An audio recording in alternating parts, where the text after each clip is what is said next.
This podcast is proud to be part of the TalkSport Fan Network. TalkSport. Powered by fans.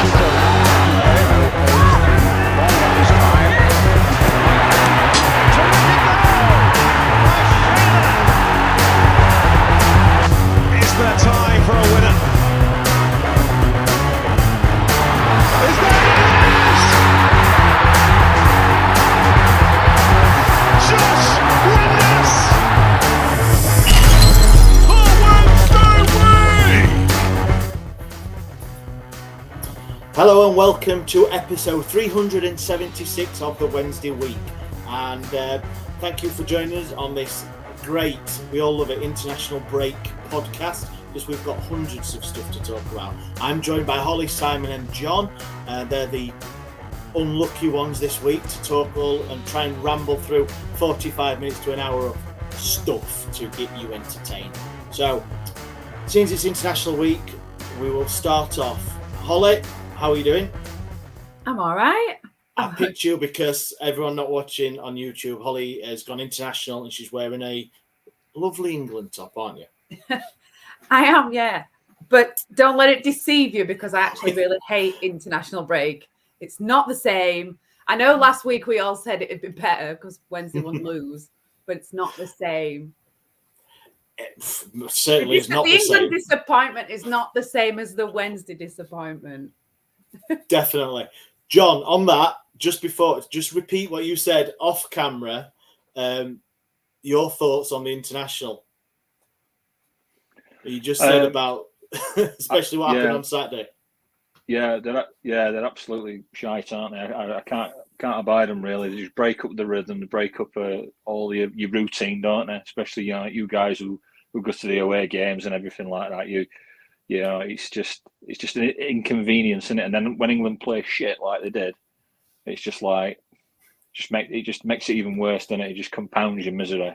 You can't even watch Match of the Day. The BBC will put some fucking shit film on that's been on about 10 times in the last 6 months. So that's my thoughts on international break.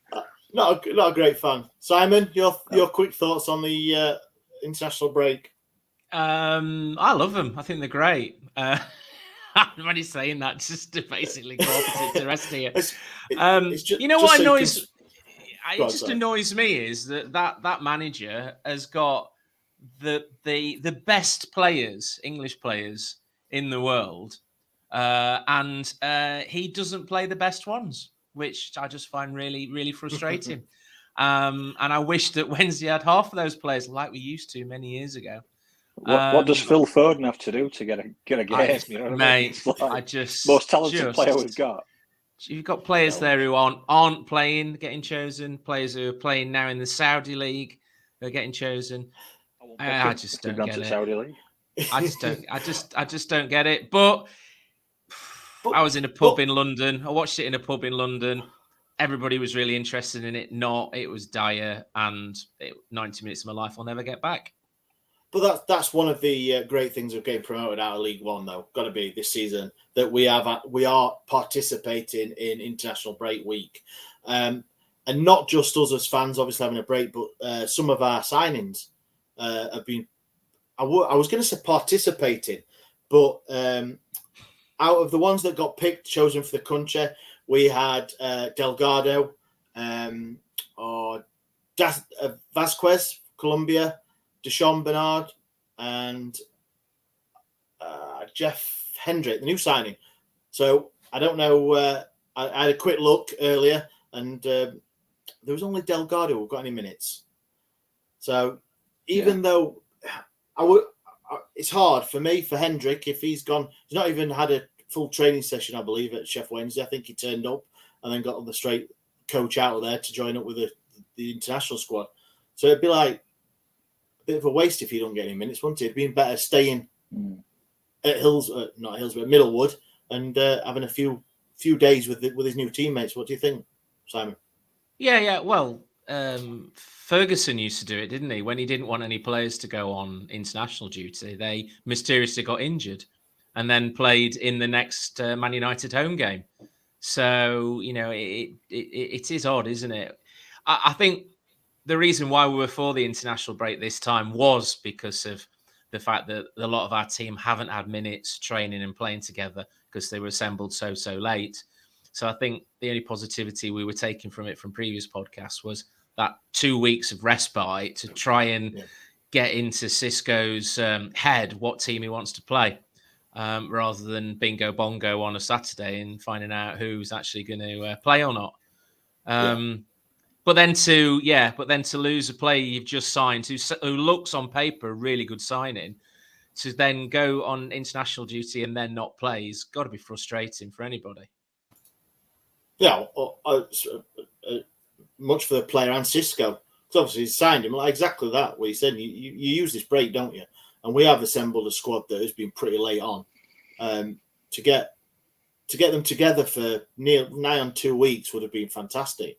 Like I say, I'm not. Vasquez is an uncapped keeper, sat on the bench. Bernard didn't get on either, so I'm not sure.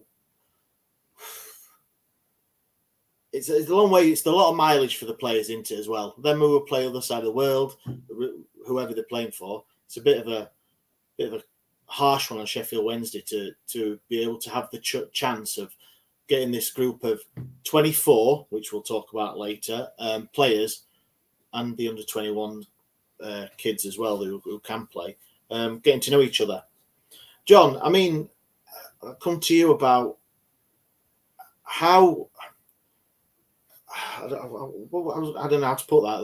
It was like Delgado got minutes, which is great to see. Are you a fan of players that go all across the world? Obviously, they've got to. I'd love to represent my country in anything. I'd do it in tiddlywinks or anything like that. So, I mean, it's a great honour for him, but it's just not fair on the club, is it? Yeah, it seems a bit of a waste of time, doesn't it? When they're gonna do whatever it is, 8-9 hour flight to Colombia and then sit on the bench and then come back a few days later, and it's like, what was the point really? I mean, having international players on one hand, it's telling you that you should have got a better team because you've got players that are going to be missing for a duration of time. So on one hand, you're thinking that you've got a better team, but then it just depends what countries they're representing, because some of the players, like obviously Chile are a decent side, aren't they? So you've got Delgado going out there and getting some minutes. Colombia, again, they're kind of a middle of the road South American side, aren't they? But they've not. I don't think we played them in the World Cup. The last time we had Colombia, managed to beat them on penalty. But some of the clubs that they're not going to play them, but they still got to take them, haven't they? Just in case to get injuries or whatever. But specifically for us, it would have been nice to have those players in the on the training ground at Middlewood, as you said, and because let's be honest, as things have gone, we really need those players and that time on the training pitch to try and buy into this whatever style of play that Xisco has in mind, whatever his set formation is or mindset. We really could do with as much time as possible for him to work on that. Because we probably saw a few signs in the Leeds game that there were things that were coming together. Some of the play was a little bit more structured and a bit more positive. But then that's been broken up, hasn't it, for 2 weeks while we have a boring international break, which, I wonder if the Spanish think like that. I'm sick of this, I just want to go and watch Barcelona and Real Madrid. I'm sick of this international break. Or if it's just us English that moan about it. But it just to me, I think, why can't we have? I mean, friendlies should be banned. They should never do friendlies in the middle of a season. That should not happen for me. But couldn't they do like these qualifying tournaments, like after the season, and make it part of the players' pre-season for them, for those that are representing the countries or something like that? I don't know. I think a lot of us have fell out with international football, and we kind of got a little bit of taste for it back with England doing well in the last two tournaments. But let's be right, it should have been Italy. Italy didn't qualify for the last World Cup, did they? So So I think his enthusiasm came back a bit, but it just always seems like a hindrance. When your club always comes before your country. Let's be right. We'd always want Wednesday to be promoted over England doing anything. We'd always want Wednesday to win a Premier League than England win a World Cup. Certainly I would anyway. So to me, they're just a bit of a bump in the road and a bit of a hindrance. And I'd much rather just watch club football week in, week out. And if England come on TV, I might watch, I might not. So it's a good point, that John. I'm gonna actually ask that to Holly and Simon. What would you rather do? And it's a stupid question because I probably know the answer. What would you rather have, Holly? Would you rather have England win a World Cup or Sheffield Wednesday the Premier League? Yeah. Do you know, I feel like even just not even win the Premier League, just hope. Just get there. Win a game. just get to the Premier League and win one game. That's it. We're struggling to win a game this season, to be fair. So, but I'll take it. Yeah.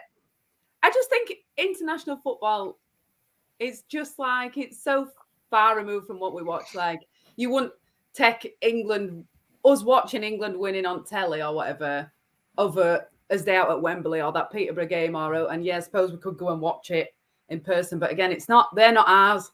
They're not our players that we know week in, week out, are they? It's just not, like, as much as I really do quite like Jack Grealish, like, he's just not ours. He don't belong to us like the Wednesday players do. It's not the same. So you're not invested week in, week out like you are emotionally, are you, with the Wednesday players? They are, like, exactly what you say, they are far removed from what we see. Yeah. I mean, I'd take it because I'm anyone's for a party, but it's not the same. It's not the same. Simon, what about you? As if I need to ask.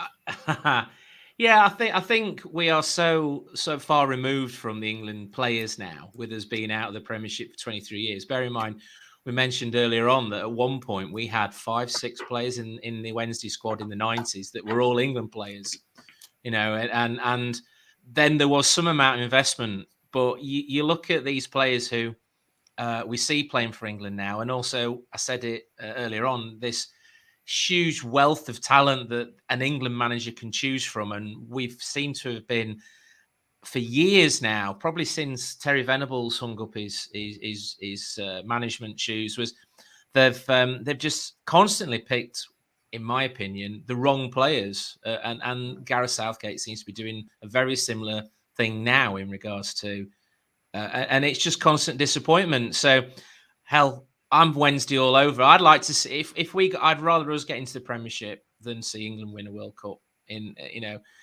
Then we might see players of the standard that play for England grace Hillsborough again, and then get a little bit more invested in it. Yeah. Oh, I think it was. I think it was Andy Hinchcliffe, the last Wednesday player to be capped by. Hang on, I just got stab in the dark. Andy Hinchcliffe didn't really play. He was all the time. He was registered at Sheffield Wednesday. Yeah. But if you look at what did we have? We had Hinchcliffe, Sinton, Palmer, Des Walker, Chris Woods. Yeah. We had, I think, obviously Hursty had flirtations with the England team. Didn't Warhurst get called up for the England squad at one point as well? I'm sure he got called up. He certainly played for England Bees. Speaking of which, England Bees. So when we just one that I threw out in chat, but I don't think anyone really answered it or had the answer. But we signed Chris Waddle in 92. We signed him, Chris Waddle, something like that. 93. Probably 92, wasn't it? Because it culminated 92. In the cup finals in 93, didn't it? So we signed Waddle in 92. Yeah. And England went to Sweden for Euro 92. But I don't recall Chris Waddle being in the England squad back then. And I'm thinking, surely he must. If he wasn't, why? Because he won the Players' Right of the Year for the season, didn't he? But so the fellow professionals. For the 92-93 season, Waddle was the best player in the Premier League, as voted by his peers. But I don't recall him being in that England squad in Euro 92, which would be incredible when you think about it. Yeah, absolutely. I mean, I know Letitia used to get overlooked, didn't he? Because he was like absolute god for Southampton, but when he put an England shirt on, he just didn't. He only got limited opportunities, didn't he? But when he put an England shirt on, it just didn't seem to happen. Yeah. Whereas other players like John Barnes were like Pele when he played for England, but when he played for Liverpool, I suppose. But. So on that, John, there's Chris Woods was there for Wednesday, and Carlton Palmer was in the 92. No Chris Waddle. Wow. No Chris Waddle. Andy Sinton was, but he was at QPR. He was at QPR. So Waddle, that's incredible, isn't it? So Waddle wins the best player in the Premier League in 92-93, but doesn't get picked for England for Euro 92. I think that's probably a bit of a hangover from the penalty miss, isn't it, from Euro Italia 90. Italia 90. I'm sure some of our listeners who are obviously a bit more up on England history and stuff will let us know. So just for anyone listening, put it into our Twitter or something, and what your choices would be. Sheffield Wednesday, Premier League, winning a game in the Premier League, or winning the Premier League. Just winning a game. Or England winning the World Cup. I'm going to leave international football. We've done it. We've done 10, 12 minutes of talking about international football. We've done well then. So last episode, we talked about the squad numbers. So the registration for that 25-man squad. And it wasn't confirmed. The club hadn't confirmed which players were they lucky, unlucky, or left out, injured, whatever. So it's been confirmed now. We have a 24-man squad with one space available. And I think, as a lot of people thought and knew, that there's no space at this present for Marvin Johnson. Simon, what's your thoughts on the squad, the 24 out of the 25 that's been picked, and just the Marvin Johnson situation? I think the squad that's been picked is probably what we thought was going to be picked. Obviously, discussed the other week and what had been touted around X or whatever it's called. And the Marvin Johnson thing, I just find it really bizarre of what has gone on there. Because obviously... Sorry, Simon. What? Oh, Liberty X. That's what I had in my head then when you used that. Just move that to... Yeah. Yes, mate. That's it. Sorry, I'm a bit too old for Liberty X, to be honest. Marvin Johnson's not in Liberty X either. No, he's been left out twice. Maybe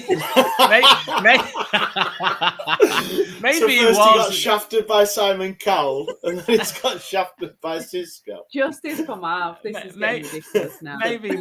Maybe Marv was, and Xisco just didn't like Liberty X. He just didn't take to him. So more of a hearsay fan. Yeah, absolutely. Yeah. The name of this podcast is now Liberty X-isco. Yeah. Oh man, it writes itself. It writes itself. So apologies, Simon. Oh. Mate, we're doing very professional there, weren't we? Apologies, Simon. We were. I can't get my head around it, to be honest. I honestly can't get my head around it. Why he's not in the squad? I don't know something's gone on the training ground. I've always had sort of questions about Marv, but there's nobody in that team who's got a sweeter left foot than him putting a ball in the box. If you look at his conversion rate last season, but I didn't go to the Leeds game and I didn't watch the highlights. But from what I saw at Cardiff the week before, it's okay having somebody to put a ball into the box, but if nobody's actually in the box and they're all playing in midfield, then then he's surplus to requirements, and it obviously doesn't fit in with Xisco's system. Not that I don't think we've actually seen a system as yet. And he wasn't signed by him, and he obviously doesn't fancy him. So, but they obviously knew before all this that he wasn't going to be in this squad. So why have we still got him on the books? Why are we still paying him what I'd imagine is a half decent salary? Why are we paying for a guy who's on, it's conjecture, but 12 grand a week, say, right? Why are we paying 12 grand a week? And I don't know what it is. It might be 8 grand, 7 grand. It might be 50. Who knows? Why have we not just transferred? Why didn't we let him go to another club? Like Derby might have been interested in. Yeah. Why didn't we let him go to another club and at least let the poor bugger play and get that wage off our bill?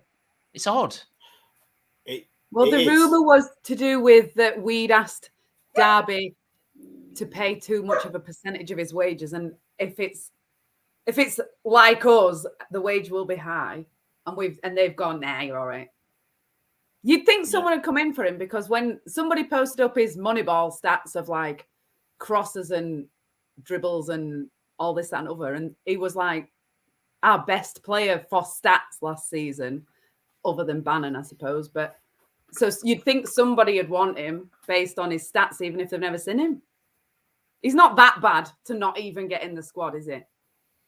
Like, no, he should be. He should be in and around the squad, because he offers something that a lot of other players don't, and that's his crossing ability. And also, coincidence or not, other than Bannon aside, it seemed like Xisco's got a bit of a got it in for left footers, hasn't he? Because Reece James doesn't get a look in either, does he? So yeah, but that's like what Simon was saying. Reece James wasn't his signing either. He obviously has got he's got something in his mind, and it obviously don't like someone else's leftovers. That's what it looks like, doesn't it? But I mean, there'd be uproar if he just left all of them out, wouldn't there? So he's picked Marv. Marv's his one that he's decided is going to be it. It's weird though, because I think when we let Rhodes go on loan to Norwich that time, I think we part subsidised some of his wages.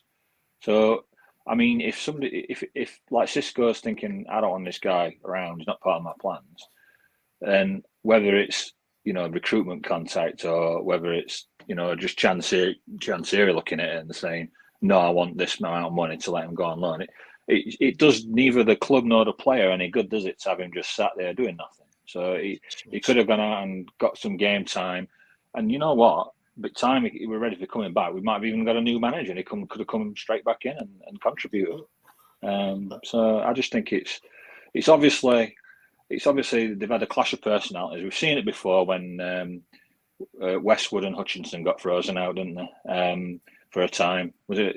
I can't remember. Manager with Monk, or I think Joss and Monk did it. Joss and Monk did it, didn't they? But I think for both of them players, it were obvious that they were quite outspoken, and I wouldn't say Marv has ever come across like that before.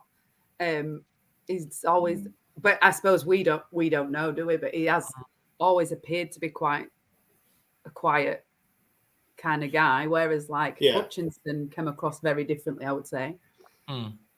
Yeah, you don't know, do you? It's all ifs, buts, maybes, and everything we always talk about, obviously, on this podcast of we don't know what's happened, or what. I believe Marvin signed on the 1st of July or something, and I think Xisco came in on the 6th, something like that. So a week later, maybe. So, but he played in most of the pre-seasons as well, though, which is really odd.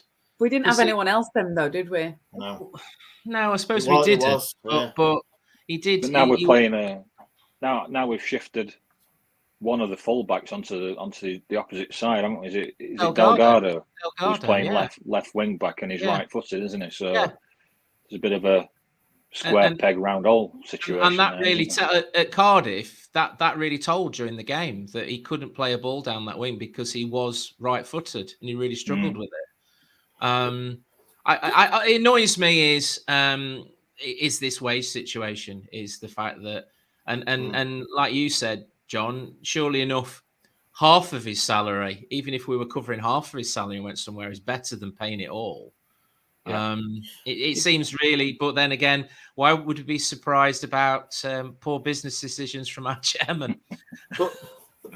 And you're right, of course. Any percentage towards his playing, if he's not here for the next 4 months and he's in 3 months and he's not doing anything, why not get his wages? But he might not have even wanted to go to Derby. No. You don't know, do you? I know you're saying that. I don't know. You got to look at it. It may not have been all the chairman's fault. For a lot of the things that go wrong, it is 99% headline of the chair. No county for old Marv. It could have just gone. His agent said, "Look, you're going to go to Derby till January," and he might have just gone, "No, I don't want to," or whatever. They might not have been offering him playing time. I really don't know, but something's gone on. You would have thought that Wednesday would have tried to, if he's not in the plans in the next few months, ship him out somewhere. Just one for him to be playing, and two to get some money back, because it's not like we've got a plethora of money, is it? Well, that's true. I think that Marv is just. Did Marv think going out on loan until January is going to be longer than Xisco leaving and us getting a new manager? Maybe he just thought, I'll just wait. Do you need bets? Out and it won't matter. He probably just wait. He took Passat of his trainers because they're not branded. Free Marv is the new free Britney. So Marvin's a gambling man. No, disclaimer, I have not got, no, sorry. There's disclaimer, I do not know if Marvin Johnson gambles or not, sorry. But he's thinking he's going to last longer than the manager. Yeah. So on that, the one space that's available in the 25-man squad, so we have one space available. It could be for Marvin Johnson. That's what you're saying, isn't it? It could be the new manager who comes in, thinks, I've got a left-sided attacking player who's got, I don't know, what was it, 10 assists and 4 goals last season in the League One, and he's there, sat there doing nothing. I want to bring him in. So what are you saying there, that the coaching staff have actually written that list thinking, I might get sacked anyway, so I'll leave a space for Johnson? Marv's got something on the inside. I'm not confident that I'm not going to be here by Christmas. Simon. No, I did not say that, but you never know. But I think by the close of the transfer window and the loans, now we can only sign free transfers. So I think that this one space would either be left open for Momo Diaby, who's going to come back quicker from his injury because he's out till Christmas, I believe, or somewhere around there, or a striker, a free transfer. So what do you think, John? What? I think we were all crying out for a striker, a young loan, or somebody to come in with a bit of pace, someone something to prove. But what do you reckon? Yeah, I was still quite shocked that we didn't bring one in. Apparently, we were looking at somebody who went to another club, but I don't recall them revealing who it was. But yeah, I do think it's a position that we still need. But we need a certain type of strikers. We've got your Michael Smith and Ashley Fletcher. And Lee Gregory are all very similar in what they do, aren't they? Really, they're all sort of mainly more sort of hold-up players, target men. But what we really need is someone to stretch the back line of other teams. Somebody young and quick. We've tried before. We had that John Jules, didn't we, from on loan? He lasted about 40 minutes, didn't he? You know, typical of us, isn't it? Sign a player as soon as he runs on Hillsborough pitch. That's it. He's done his calf or something. You know, He's at Derby now, John. He's gone to Derby now, is he? Yeah. Derby, but yeah, I thought we might target a Premier League youngster. Are they going Yeah, through the 2023 version of Rotherham, aren't they? Wasn't Rotherham used to do that, didn't they? They had all our players. Yeah. Now it's Derby. And United as well. Sheffield United used to take, they took Quinn, didn't they? And Derek Geary, Bromby. Yeah. Took quite a few, didn't they, really, over the years. But but in terms of the free agent market, there's not a lot out there. So I think we're going to have to make do with what we've got and revisit the situation in January. I mean, we did.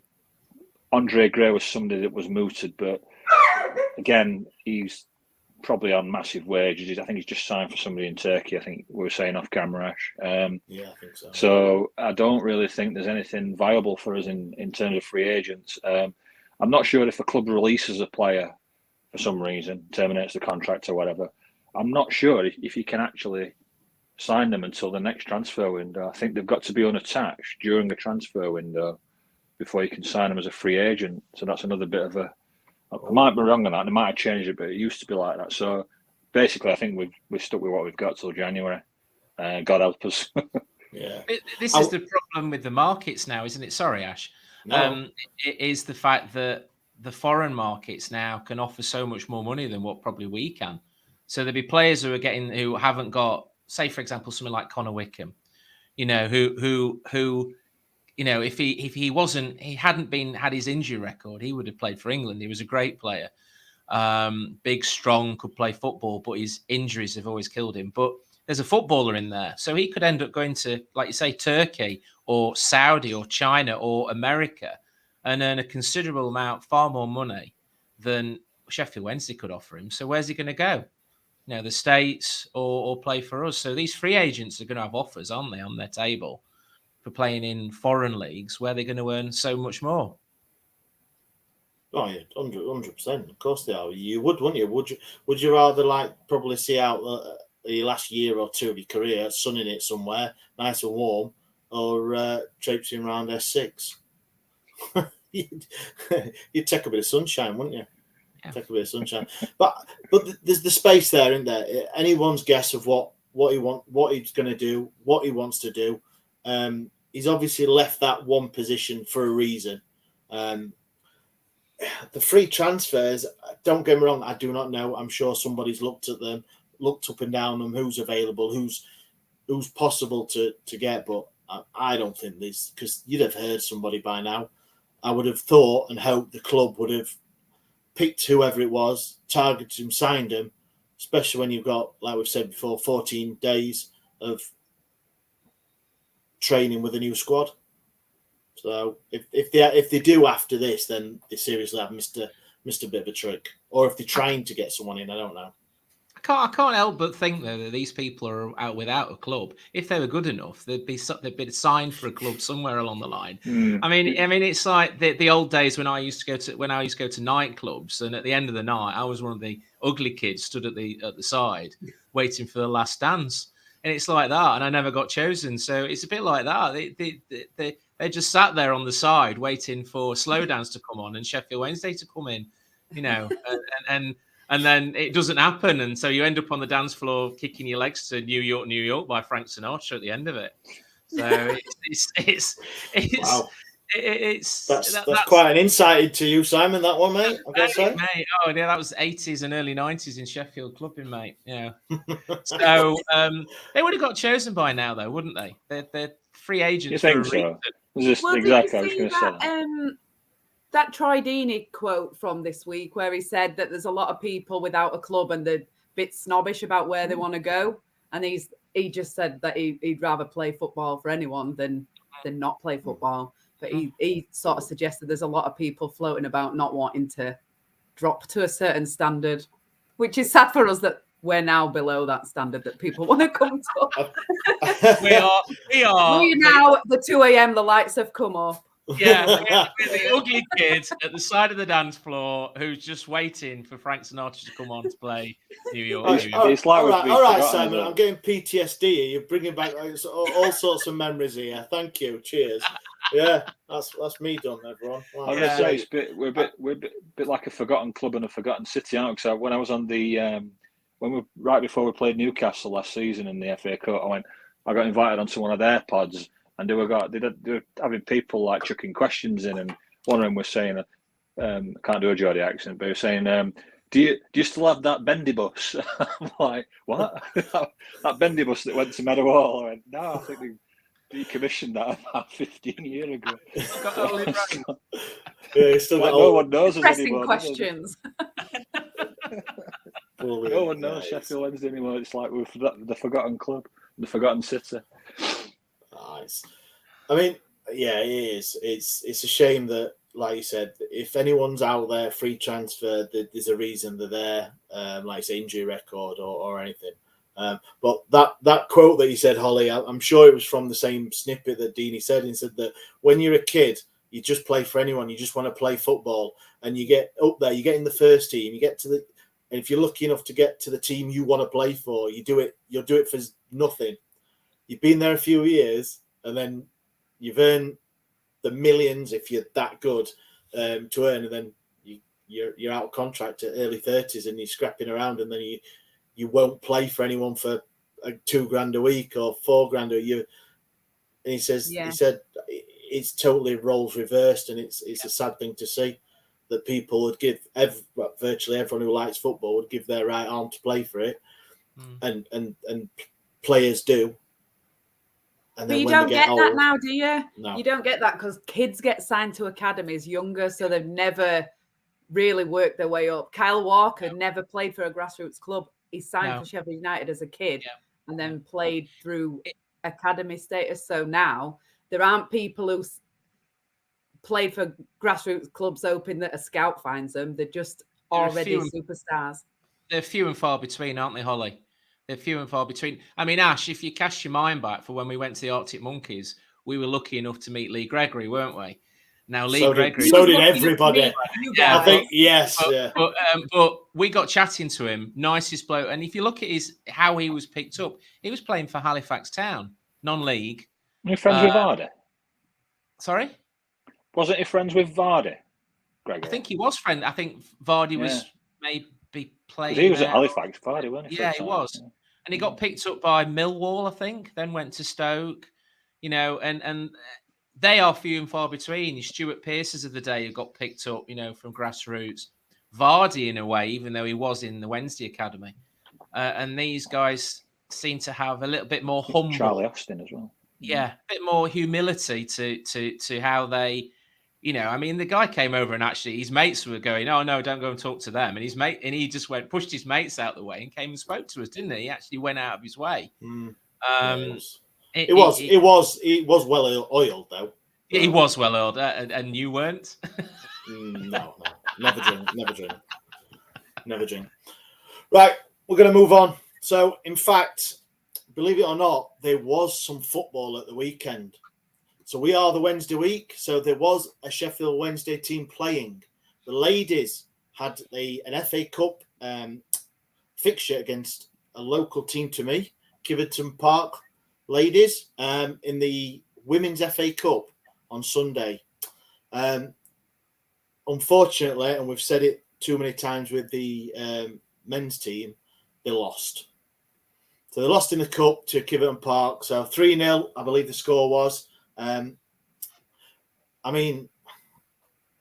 on the engagement panel, supporters engagement panel, and Dave Higgins, who's the chairman of the Sheffield Wednesday ladies, on there, and they're doing great stuff, I've got to say. And it's great to see them.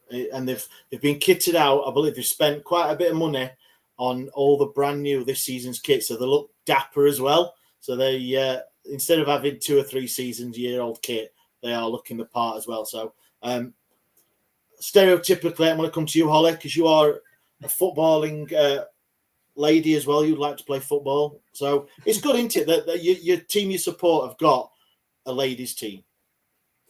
Yeah, well, I watched them in a pre-season friendly a few weeks ago, and they were really good. They played Hemsworth, who are not they're not too shabby, and there was a really good point in the game where one of the Wednesday lasses, who was definitely still a teenager, which made me feel very old, had the ball, and she did a couple of step overs, a couple of dips and shimmies, and the Hemsworth girl just went, fuck that, and stepped aside and just went. And then she just looked, she was right in front of us, and she just went, I'm too old for this. And I just went, rather you than me, mate. And then, they were running rings around them a little bit. And I think they won the first league game, but lost this. Yeah. But I will say, I don't think Kiverton are people are like, oh, because they're not a brand name like Sheffield Wednesday ladies. I think they're very, very well established. It's not a case of they've just been done by some random people. I think it'll have been a really tough game for them, to be fair. From what I've seen, the recruitment this season is they are investing in youth, aren't they? They're taking a lot of young lasses on. Oh, yeah. Heidi, who is the girl who's sponsored by Barry Bannon, she's actually the girlfriend of a lad who I works with, son. And it turns out her mum, I think, works within Sheffield Wednesday in regards to the kits. So I was talking to Bob, who's the lad's dad, today about the football kits. They've obviously got the new Macron kit for this season because they've always played in last year's kits. But apparently 2 and 3 years, sometimes. But apparently they are still good. They're playing in the new home kit, but they're playing in last year's away kit. And the only reason why they're playing in last year's away kit is nothing to do with money or anything like that. Apparently, it gets really badly stained on the 3G pictures, and they can't get that off-white kit. They can't get it clean. So that's why they're playing in last year's yellow. Nobody wants the granny pants kit. Nobody wants it. It's horrible. Yeah, that's it. It's a lot nicer kit, I've got to say, the yellow. So I won't be too disappointed in that. Yeah. I've just done a little bit of research, because that's what I do. I do a little bit of research, and they did put a tweet out, the Sheffield Wednesday ladies, on Sunday before the game, saying that the average age of the team was 19. Yeah, wow. Yeah. So that you've just said, you could say it was a very, very young team that was playing. But fair play to them. I mean, I think we're going to go down on Sunday. Some of us from the podcast to go and watch them the next game. So that's going to be good. A bit more, bit of Saturday, Wednesday, Sunday, Wednesday. So that'll be. Yeah, I think we've got to remember it's been a very neglected side of Sheffield Wednesday Football Club, hasn't it? The ladies team. So it's still very much in its infancy, isn't it, in terms of being like a professionally run unit, isn't it? Really. And so those that don't really or are new or just getting into it, like Holly said, they're going to look and think, fucking hell, they lost to Kiverton Town, but it's not. It's because it's completely different, and they're a well-established team. And Wednesday ladies are still sort of up and coming, aren't they? Like you said, just getting a bit more support financially. Like you said, getting the new kits and that now.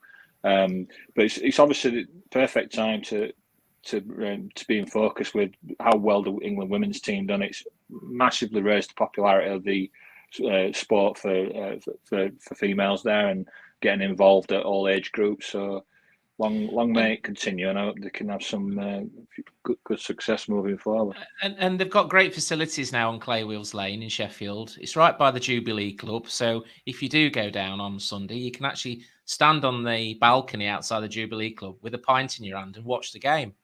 So, and by doing that, you're supporting the club. The only way they're going to move on is by people going to watch them, putting their hands in the pockets. So of course. That's what we need to do as fans.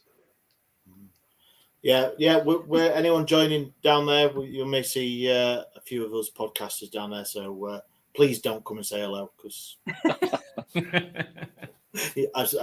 we're not as nice on camera, we're sorry. Yeah, Simon's the right grumpy. Yeah, he's the right grumpy. You'll not even recognise Simon. Anyone on YouTube in real life, you don't look like this. He's I think his lad's got all his filters set up. So he looks about 25, where I just look like a scruffy homeless guy. But there we go. So, right, moving it on. We have got a game coming up. So we've done internationals. We've had the break. We're all refreshed, raring to go. Ipswich Town come to S6. So one of our teams that got promoted with us last season, Ipswich Town. They've had a good start, haven't they? Oh, don't. You know what? I've never been scared of Ipswich, because it's always a really dour, horrible game, innit? Right. But this time, I might just be a bit worried about it. Especially, I know this is like, why does that case of the X thing never work for us? Why does players like Volks against Cardiff, that didn't help us, did it? Quite the opposite. Quite the opposite. When our exes come this way, I always think, oh no. And I sort of a few weeks ago thought it's going to be George Hurst that sees Cisco off, and it's going to be him going bye on his like hat trick or something. Imagine if it were George Hurst that sent Chancery off as well. Now they'd be a tail, wouldn't they? Well, how ironic that would be. Yeah, I think it's going to. But I mean, Ipswich. They've spent some money, haven't they? They've spent some money. Yeah. Their coach had got some contacts with Man United, so he managed to source some players from there and on loan, etc. They've gone into the summer, and they've had more time to prepare, because they went up autos, didn't they? As we all know, they went on that unbelievable run with Plymouth, and we were able to get back in the top two. So they went up, so gave them a bit extra time to formulate the transfer plans. They've brought some good players in. They've spent some money. They're clearly not going up to make the numbers. They've got a plan. They want to do back-to-back promotions if they can. I think it was.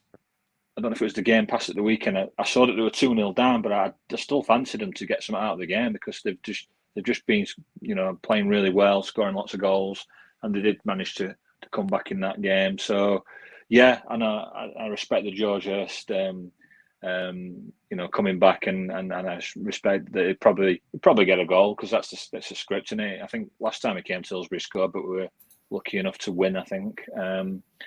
It's just one of them things. I don't think he's going to go on to be a superstar. I think he'll be a bottom end Championship level striker. It's going to be a really tough game. He's only scored one this season. Yeah, he's not. He went to Belgium, didn't he? Which is like Belgium second division, and he got about 3 goals or something. Yeah, well, he was at Rotherham. He was at Rotherham, wasn't he? Rotherham, I don't think he even scored for Rotherham. He has little patches where he gets involved and gets a few goals, but I don't think we've dropped a bollock like Vardy-esque. I'm quite confident in saying that. So. I think you've got to look at last season here, haven't you? Is that they started strengthening for promotion back in January of this year, and I think they spent like 4 million, and we drew with them at home, and I think we should have really beaten them away. Oh yeah, easy. Smith missed a chance to go 3-0 up, didn't he? Did, yeah, and then we were walking the league as we know, and then we had our blip after the shit. They're all shit game. And we had that blip, and obviously we went up by the playoffs, but we were comparable, if not as good as Ipswich. And I think the worrying thing is now that if you look at the players that they've signed and the way they've moved forward, whereas we've actually gone backwards. And that's the worrying thing. And whether that to me is going to be worse, seeing how much better than they are, theoretically, on Saturday, compared to where we were this time last year, than actually losing to them. So that's the thing that's going to upset me. And if you look at the league as well, Plymouth, who were one of the teams that were predicted to. I mean, all right, we've only played 5-6 games, but 5 games. But Plymouth are just outside the playoffs, that's where I'm feeling quite sort of down in the dumps about stuff, because look, yesterday I cycled London to Brighton, and at part of it, at the top of this hill, looking down on Brighton, you could see Brighton's ground. And it's not that long ago that we beat them in the playoff semis and went to the playoff final, and they've gone into the Premiership, and they've invested, and they've had an Argentinian World Cup player playing for them at one point, and then look at us. It might come to us in like 15 years' time when he's got one leg. But that's the thing, and Ipswich seems to be doing the same, and they're second in the league, and they've signed some really good players. I don't think Hurst's the one to worry about, although it is that ex-lover who turns up with a more attractive girlfriend and some more ex-talk from. yeah, I've had that many. It's Ladapo. Don't be kicking your legs up on the sideline. Yeah, it's Ladapo, isn't it? And Broadhead. Chaplin and Broadhead. Yeah. These are the players we've got to look out for, who are class players. I think you've summed it up really well there. So I think the bigger picture, will just to see the progress of 2 clubs that were very evenly matched, and how one's like kicked on and formulated their plans to try and make an impact in the division above, and the other one's just had a scattergun approach to bring in cheap foreign players just to fill gaps. I think them and Sunderland have put pressure on us because of how that's happened for them after the playoffs, and then that's given us unrealistic expectations, really, because Rotherham didn't do that. They sort of struggled a little bit, and they're doing the same again, but we're only looking at Sunderland and Ipswich, and rather than the other ones that are a bit more realistic. I'd be all right with that, but what I don't like is when chairman says, we're gonna go for it, and my expectations are playoffs. And you think, oh, okay then, sound, I'll have a bit of that. And then you sign 10 players you've never heard of for like probably nominal fees, and then you're just paying the wages, and it's just like, just be honest, and if you haven't got the money to kick us on, just say we're looking to consolidate in the Championship. That word consolidate would pacify so many fans, rather than say, yeah, we're going to go for it, and then you're signing all these players nobody's heard of.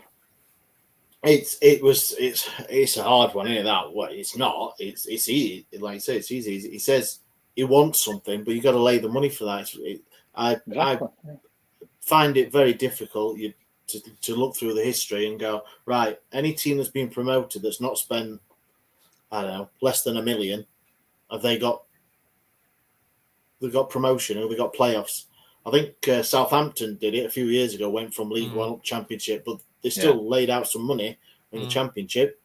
So for the owner chairman to come out and say what he wants is, I want a lot of things, but if you're not going to pay for it, you're not going to get it. And it's unrealistic for you to say that to the fans, which I don't speak for fans, but I know for myself, if we finish 19th, 18th, 20th, whatever like that, and just consolidate, which I know finishing that low in the league means we're going to lose 4 on the trot, 5 on the trot. We have lost 4 on the trot. Done it. Done it, yeah. Being a tick, yeah. Now Now comes the 26 unbeaten.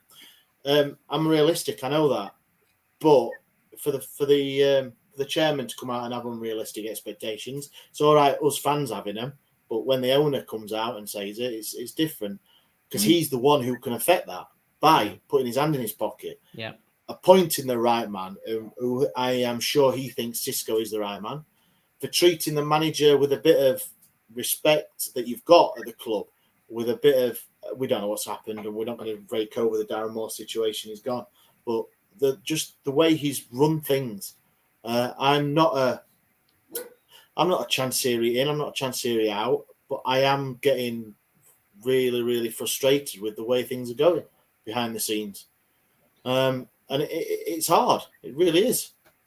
But I'm positive about it. But then again, is it unthinkable that if we're in the same league as Ipswich next season, that they might have points off because they spent a lot of money in January, they spent a lot of money in the pre-season, they've got a lot of new people in that aren't cheapo like ours, so it's not unthinkable that they might be just doing what we did a few years ago, and if it don't work, there's a gamble there. You're exactly right. There is a gamble there, and I think there are other teams have gambled, like Brighton, and have managed to go up. Well. And Wolves. But then also as well, a lot of them are loans. They've got some saleable assets there, which I think they've tried to do with this scattergun approach of the younger lads, the PSG guy, Saba, people like that, to maybe find a gem that next season or in the January transfer window you can sell for £3 or £4 million. That'd be great. We might have had that with Momo Diaby, but obviously he's injured now until next year. To me, it'll just be frustrating to see Christ, we might turn up. Everything might click over these 2 weeks. We might be talking next week, and we might go out there and absolutely tear Ipswich a new backside. But as it stands at the moment, the way our feelings are and of what we've seen, all I can see is Ipswich have moved a step forward, and we haven't even stood still. We've stepped back, which will be the frustrating thing. So, but I'm not opposed to us signing people we don't know, because I don't know anyone that don't play for us really, unless they're like a really big name, in which case we're not going to get them anyway. And there might have been, again, I can't think of anyone off the top of my head, but there might have been people that we've signed before that we didn't really know that came good, or we might get someone on loan that will like Kenwyn Jones scored 7 goals in a month or whatever, and it might turn a season around. I'm not opposed to signing people we don't know, because they're seeing stuff that we're not seeing. That's literally what they are getting paid for. And teams like Brighton and Luton or whoever that have made it into the Premier League have done that by gambling on some random people that they don't know. It just turned out that theirs were all good and we found all shit ones. As is our way. Well, I think I saw a stat earlier today that I think Coventry have spent the most money of the sides that haven't got parachute payments. I think they splashed out 26 million. Yes, they did get 22 for Goikarez and 20 million for Hamer. So they did get the money in, but they were the two outstanding performers from them last season when they just missed out to Luton. And this is another frustrating thing, because 3 or 4 years ago, they were playing at Northampton Town's ground. And then they were playing at Birmingham City's ground because they couldn't, because they don't own the ground. It was owned by Wasps, who have since gone bust, and the ground, the Rico, is now owned by Mike Ashley of all people. at one point that club was on its knees and was literally going to go. So were Luton, weren't they? Yeah, Luton as well. they were no longer going to exist. No, and Brighton before a few years before that. I mean, Brighton were playing with Dean Stadium, which were like. It does highlight. It does highlight though the 8 years of Chansiri's reign, how little we have progressed under him. Yeah, it does. When you've just said things like that, when I've just said Coventry have just sold £45 million worth of players. Yes, they both had outstanding seasons last season, but there's no. I don't know. It could be a couple of players in the Wednesday team that have outstanding. Yeah, have outstanding seasons this season, and they go for 20 million. I couldn't tell you who they probably would be, but there's not going to be many, even if they have an outstanding season. So it just shows that how teams can progress with the right people in charge. I'm not just saying owners; it's the football people who know how to run.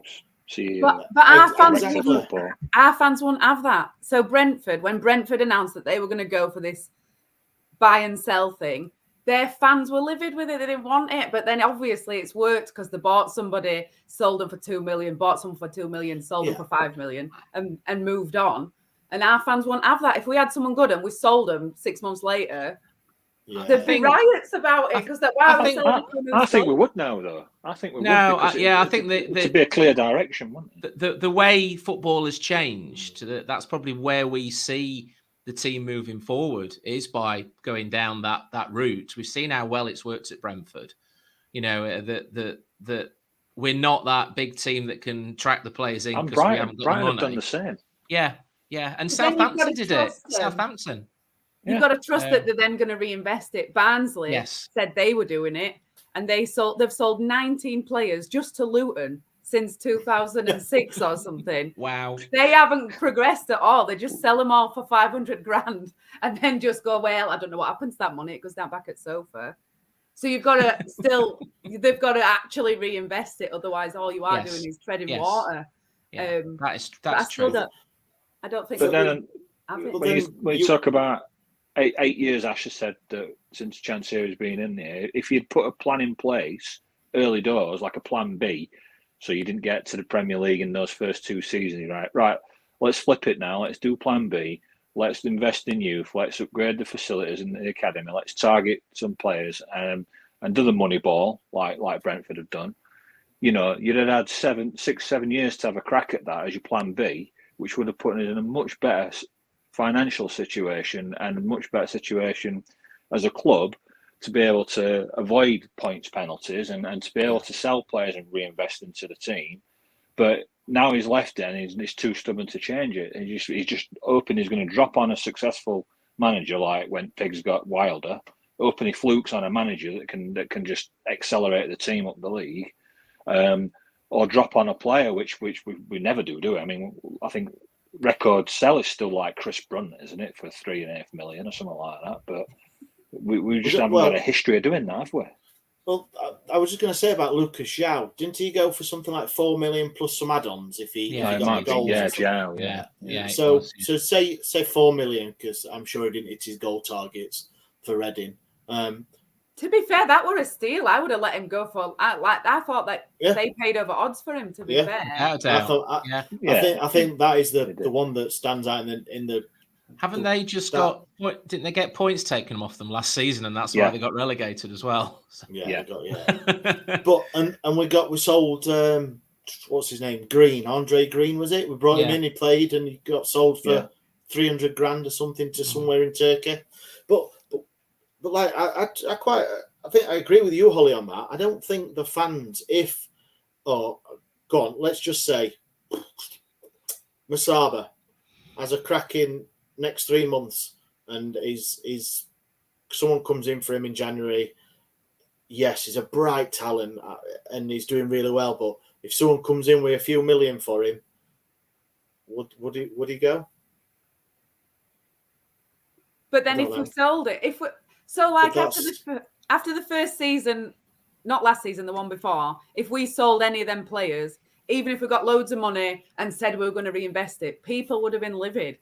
Any of them, because they'd have said that we're weakening his team by selling the people that got us into the playoffs. I just don't think our fans would accept it because they have got this thing about us being better. The directive from the owner should make it or seem like that's the sort of plan he wants to go with. Yeah. But at the minute, I don't think anyone could tell you what the owner's long. All right, then yes, the long-term plan is to get to the Premier League. That's everyone's long-term plan. I get that, but I meant a medium to long-term plan. What's his thing? Are we an investing team into youth, bringing them through, selling a couple? Are we ones that are just going to be a team that would get the late 20s, early 30s for a last paycheck? And that's the problem. There's no direction, is there, Ash? No. We don't know. What are we? What is this team? What is he trying to achieve? What are we trying to achieve now? You know, I think it was said that he spent in excess of 180 million in his time at Wednesday, but the player sales account for less than 10. But then, like in that instance, you've got to trust Xisco rather than Darren Moore, aren't you? Because Darren Moore did bring in all those older players, whereas these are younger. So in theory, if we are saying that we want someone who could either come good or be sellable, that they are much more sellable than Gregory or Bannon or any of those people that are slightly younger than me. So in theory, what we're doing now is what we're actually asking to do. It's just that they haven't come good yet. We haven't given them a bit of a chance. Well, they have had a couple of weeks. Even just dropping on a player and being able to sell them for a lot could transform us, couldn't it? You know, it could just give us that boost. But I also take your point about selling a player and causing uproar with the fans because, you know, if we'd have sold Forestieri for 12 million back in the day to Fulham, I imagine 90% of the reaction would have been anger. But then in hindsight, we probably should have done it. But, you know. And that's hindsight's a wonderful thing, isn't it? And at that particular time, Forestieri was a key player, wasn't he? Yeah. I think we've seen since then to now where we are financially. But we just, at the moment, the problem is I don't think there's a lot of trust amongst the fans about which way Chansiri wants to go. True. Very true. So I know we've got a bit sidelined there. We're on about Ipswich, but I'm going to ask you for a prediction how things will go. Like I said, we've had a couple of weeks on training ground. They've had time to gel. Xisco's had time to get what hopes is some sort of game plan over to the players. So Holly, I'll start with you. What do you reckon will happen on Saturday? I've predicted a positive result every week, and that has not been successful. So this week I think that we're going to lose. I'm not even going to give a scoreline because I'm not even going to give them the satisfaction of listening to it. I'm just think that we're going to lose. Right, John? Yeah, although the added time I think is good for us in a lot of ways, I think it's the wrong fixture. I'd have preferred somebody down there at the bottom. I think Ipswich are a side on upward trending, so I agree with Holly. I think we're going to lose this one, but I'll go for a 1-0 Ipswich. Simon? Yeah, unfortunately, I'm going to have to side with everybody else. Fucking hellfire. I know. Mate, I'd love to go. Look, my only positive I could say is 0-0, but I'm going 1-0, 2-0 to Ipswich. Come on, Ash, be your normal positive self. I am. I'm going positive. I am. I'm trusting that Xisco has managed to get through all the players' heads and of what he wants and how he wants to play, and everyone listening is probably going to think. But I think we're going to sneak a 1-0. I do. I'm going positive. I think no one likes international breaks, but I think we got a point going into it. And personally, I think the break came at a good time. Shit results. Great point at Leeds. Playing a little bit of what I see, what Xisco wants to be playing. I'm going to go positive. I think we're going to kick off from the international break with a 1-0 win. I'm sold then. Yeah, we're on a roll, mate. Well, yeah, big stats there. Yeah, well, it's been ages since we lost. Yeah, what is it? 3 weeks, mate. If it's 1-0, I'll be more than happy with that. 1-0, I'll be more than happy. Yeah, it's never a must-win game, is it? They're always the next one, but it's it's good to get the 1-0, the 1 point. Apologies, and get off the bottom. But yeah, we're gonna kick on, I think. So. What you've got to see from this 2 weeks is there'll be an expectation from the fans to see some improvement on the players' formations. What we don't want to see is the same as what we've seen running up to prior to the Leeds game and partly some of the Leeds game. I think what we need to see is that the 2 weeks have benefited those players gelling as a team. If we don't see that, then it might be the start of the end for the manager. We've got Ipswich, who came up with us on Saturday, and then the following Saturday we've got Swansea, who are an established Championship team. We've actually got Borough Tuesday night as well. Yeah. Oh. Well, they're bottom. So they're below us. Only got a point. Yeah.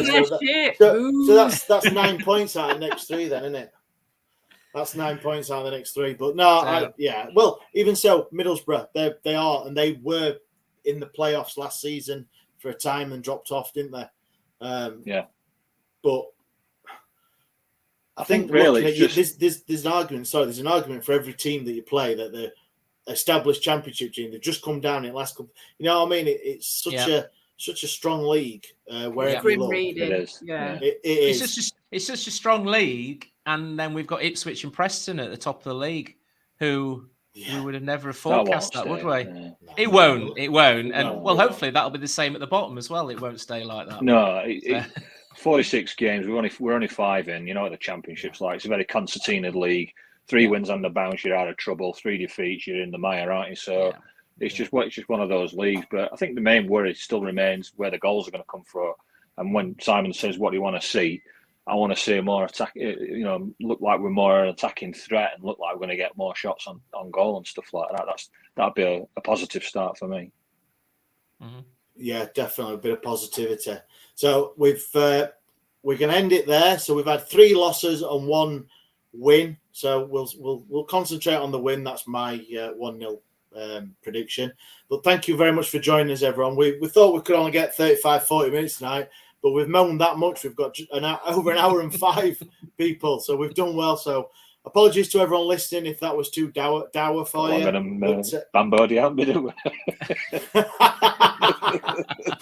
Wow, John. Wow. That's I've got nothing to say to that. Actually, but it's other one, Momo. Momo, yeah, not Diaby.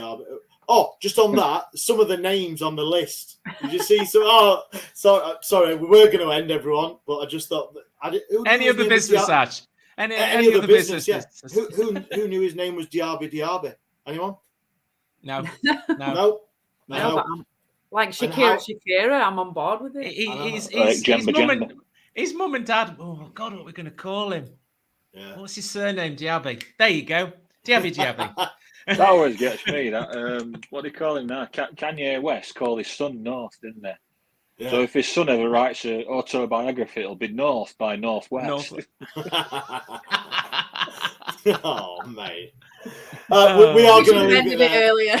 Yeah, we should have done any other business. But yeah. Thank you, everyone, for listening. If you like what you hear, give us a like, subscribe on all the socials. Thank you very much. And thank you to Simon, John and Holly and everyone. Hope you have a great time on Saturday to watch Ipswich Town. And we'll see you later. Bye. This podcast is proud to be part of the TalkSport Fan Network. TalkSport. Powered by fans.